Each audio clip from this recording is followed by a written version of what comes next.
So today I just want to do a quick presentation about the Assessment 3 PowerPoint, and hopefully this will answer many of your questions and give you more confidence to get started on this assessment item. So it is a PowerPoint. It's due week 13 or Monday the 25th of May. It's 40% of the total grade. There's 30 slides in length. There is allowance for 10%, which is 3 slides over or under. And the slide count doesn't include the referencing or the reference slides or the introductory slide with your details and the name of the presentation. The aim of this assessment item is to look at one diagnosis in depth, to give you an idea about how, if you're not working in mental health and you haven't come across these diagnoses, to get your head around how the DSM works and to really explore one diagnosis in depth. But also the idea is to integrate the information that you've learned throughout the course in terms of the different ways of viewing the diagnosis, the different frameworks, and the different languages that people can use when talking about mental illness. So the PowerPoint should be designed as if you're presenting the PowerPoint to carers or consumers, so an audience of service users. So when you're developing your slide, be careful about the language you use and the presentation of the concepts, information or ideas, so that you're not assuming a lot of pre-knowledge and you're not using big biomedical sort of language throughout.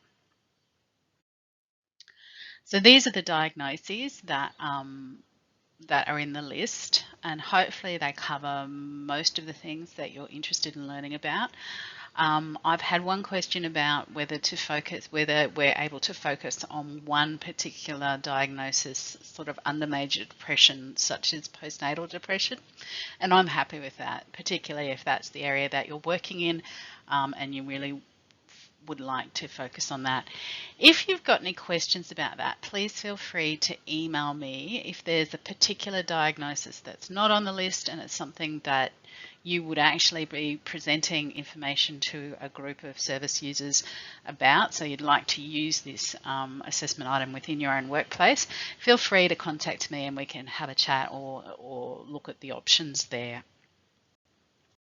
Now, as I said, the DSM-5 is available in the library in an online format, but it's not necessarily the easiest thing to find. So the easiest way that I've found to get a copy of the DSM-5 is to do a library search for the actual title name. So you can see at the top I've searched for Diagnostic and Statistical Manual 5, but then do a filter. On the left-hand side, you'll see that I've filtered it for a book or an ebook, and so it's come up as the third option on the list there. So that, if you're really struggling, and it can be difficult, this is the easiest way to get it through a simple library search. So the criteria for this assessment, the first one is addressing 4 key areas in your presentation. And that's the definition of the illness, so how people know or what they're told the illness looks like, what the definition is, and it may be through the different frameworks. So you may want to talk about, how it might be viewed by different ways of seeing things. The nature of the illness, so how would I know that I had the illness? What should I expect if I have the illness? And yeah, what does it feel like to have the illness?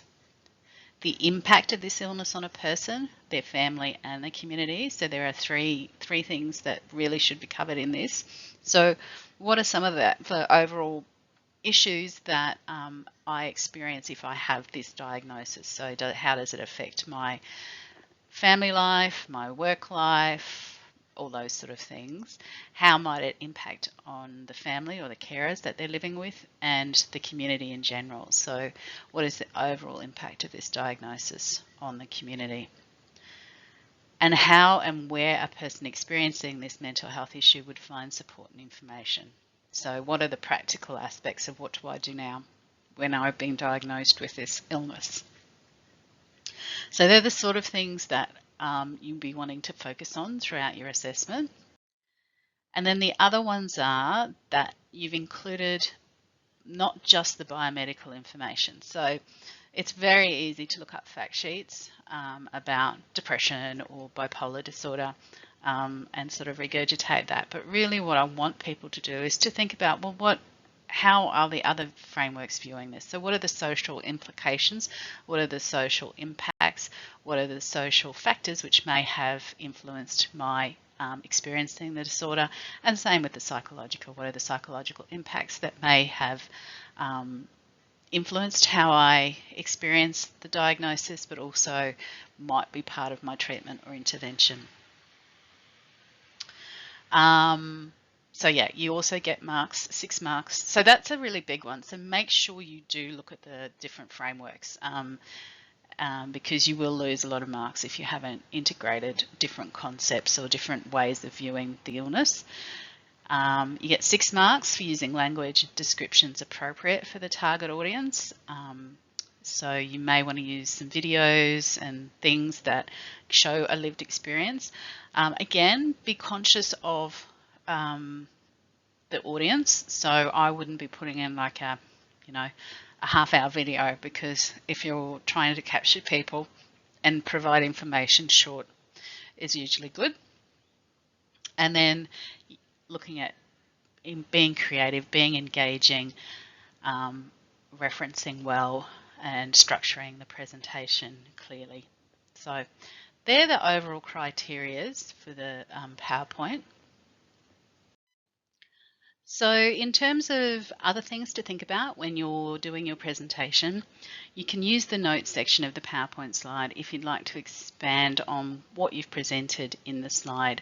So often you don't want to have a slide that's full of really dense, small writing. That's not very engaging and that's hard for an audience to sort of take in.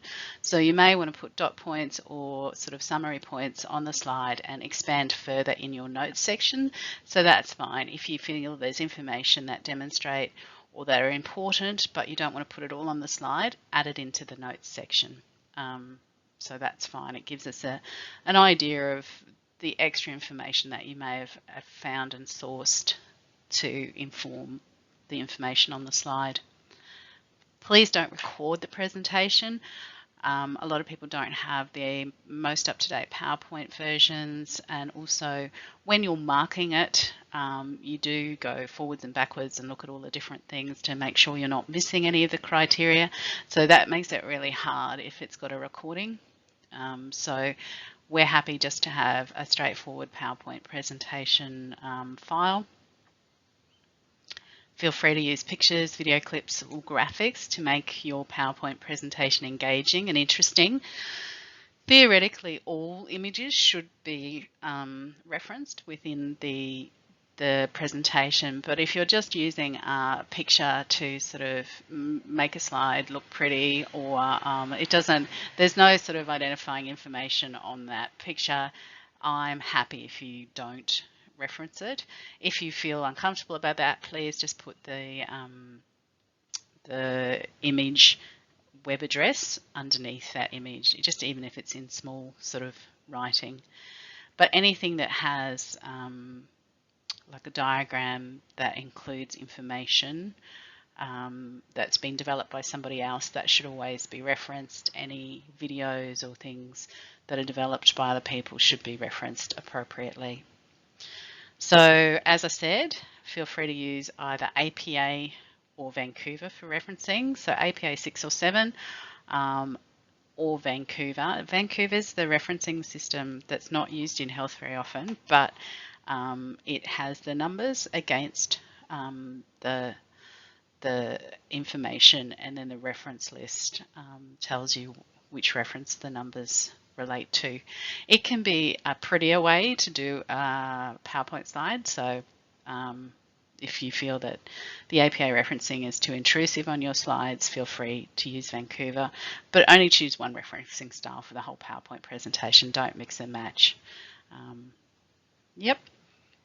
So once marked, we do like to share the presentations amongst the group of us so that people can have a look and can use different ways or different information within their own workplaces.